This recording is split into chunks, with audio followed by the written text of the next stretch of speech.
The first thing I noticed was her laugh. Not the sound itself, it was familiar, bright, musical, but where it came from. Through the crack in the half-closed office door, her laugh spilled out, low and private. The same laugh she used to reserve for me. I froze in the hallway, fingers still curled around the takeaway coffees I'd brought as a surprise. My pulse began to thrum behind my ears. It wasn't just her laugh, it was his voice too. Mark. My business partner. My oldest friend. Close the door, he said quietly. And she did. That small, soft click splintered something inside me. For a few seconds I couldn't move. The rational part of me scrambled for excuses. Maybe they were planning the pitch for next week's investors meeting. Maybe she wanted to thank him for helping me with the reports, maybe. But the air that leaked out of that room was charged like static before lightning. I backed away, leaving the coffees on a side table. The paper cups trembled slightly as I let go. In the elevator, I watched my reflection in the mirrored wall. An expressionless man in a crumpled suit, jaw locked tight, pretending everything was fine. That night when Emily came home, she kissed me lightly, too casually, and dropped her bag by the door. Long day? I asked. My voice sounded normal somehow. She smiled tiredly. The usual chaos. You.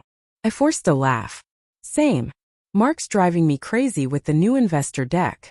Her eyes flickered just for a second, but she recovered fast.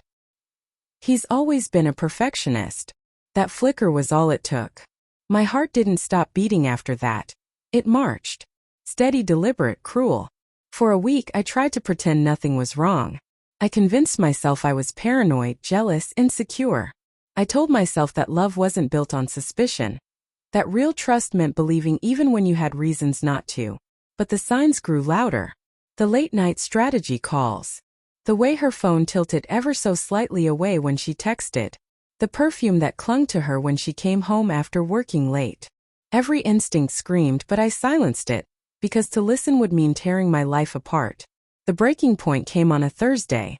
Rain smeared the city into streaks of gray, and I left the office early under the pretense of feeling sick.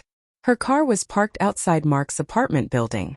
For 23 minutes I sat in my car across the street, the rain drumming against the windshield. I didn't go up. I didn't need to. When she finally emerged, her hair was messy, her smile faint. She looked younger, lighter, like the woman I fell in love with 10 years ago. I followed her home, parked around the corner, and walked the rest of the way through the drizzle. The smell of wet asphalt and betrayal mixed thick in my throat. She was in the kitchen when I entered. The sound of her humming hit me like a knife. You're home early, she said, turning, startled but smiling. I could say the same. Her smile faltered. What do you mean? Mark's place. My voice came out calm, almost detached. You left your car there. The silence that followed was unbearable. Her mouth open, closed. It's not what you think. Cliché, I thought numbly. Even her lies lacked originality. Then tell me what I think it is. She looked down at the floor, her fingers twisting her necklace. My gift from last anniversary. I didn't mean for it to happen, she whispered. Something in me shattered so quietly it was almost beautiful. We didn't shout. I wish we had. Maybe if we'd screamed, something inside me would have purged, released. But instead everything was hushed. Two people circling the ruins of a life they built, careful not to step on the shards. How long? I asked. 3 months. My hands trembled. You used to say you hated him. I did. She hesitated. But he listened. You were always busy, distracted. You stopped seeing me. That landed hard. Because part of me knew she wasn't entirely wrong. But betrayal, even when understandable, still bleeds the same. For days after, I lived like a ghost in my own apartment. The scent of her shampoo lingered on the pillows, her laughter haunted the hallway. Mark called once. I didn't answer. He texted a single line. I'm sorry.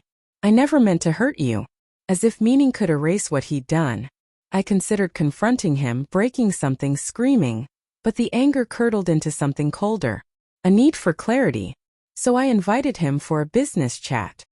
He arrived looking wrecked, dark circles under his eyes, guilt weighing down his shoulders. I'll make this simple, I said. You keep the firm. I'm out. His eyes widened. You don't have to. I do. He exhaled, relief and regret tangled in the same breath. For what it's worth, she loves you. She just doesn't know how to stop breaking things. I stared at him for a long time, then nodded. Neither do you. 2 months later, I stood on the same street where I'd once waited in the rain, only now the sun was cutting through the clouds. I had left the firm, started consulting on my own, moved to a smaller apartment, quiet, empty, clean. Emily tried to call twice. I didn't pick up. Healing wasn't cinematic, it was slow, messy, repetitive. But with each morning the ache dulled, and the fog in my mind began to lift. Then one evening a letter arrived. No return address. Her handwriting. Inside a single page.